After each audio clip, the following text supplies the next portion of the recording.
touch this because I wasn't planning on telling a story when it came up, so I don't think I could hold it without shaking. But, so this story actually just came to me, and I decided it's weird enough that I should tell it. So I was in Indonesia 3 years ago, and I usually don't drink when I travel because it's just not my style. But I had a particularly good friend this night, and she convinced me to go out to a bar, and that turned into going to the after-party bar. So I had a bit to drink this night. We're on a beach. It's like, oh yeah, YOLO, you know, people are all over drinking. And this guy comes up to me, and I'm like, oh my gosh, this French guy really likes me. He's telling me how beautiful I am, that we're on this beach, and you have to grab life by the moment. So we're kissing, we're making out, all that good stuff. Don't know this guy at all. And then he starts taking me back to his bike because there aren't really cars there. And I realize this is a terrible idea. So I literally rip my hand away, run back to my friend. I'm like, I'm making a bad decision. This can't happen.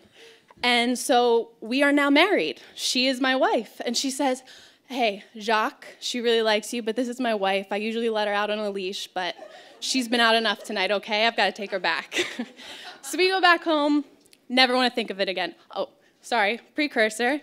He was telling me about this one bar that everybody goes to on a particular night. He's like, yeah, that's my bar. I was like, oh, okay, right guy. Next day, we go in for breakfast, totally forgot about it. He is the owner of the bar there. So I'm just eating my food without looking up, hoping he doesn't see me. He does, of course, eats breakfast with us.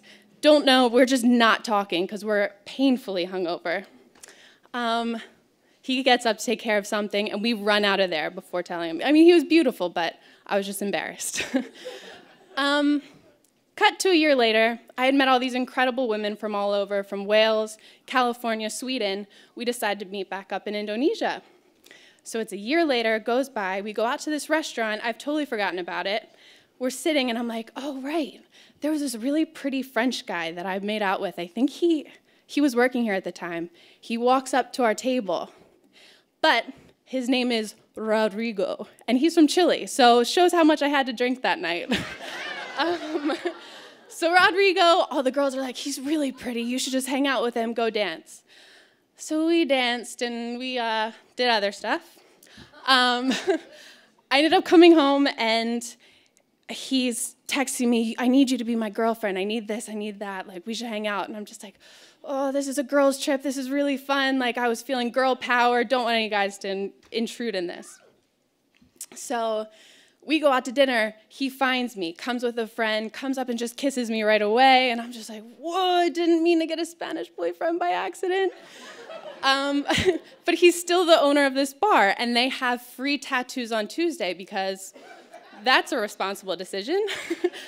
And two of my friends really want them, so like, oh, come on, use your connections. Got him 2 slots to get tattoos. We're there that night, and he comes up to me, he's like, Chelsea, we can do this. Do you want to get a tattoo with me? And I was like, oh my God, I was like, what are you gonna get? Do you have tattoos? He's like, no, I don't have any. I'll get a C on my foot, and you get an R for me behind your ear. And I was like, Rodrigo, this has been really great. I've had a great time. But my wife is really upset with this. She's let me go too far, so I've got to get back to her. Thank you very much.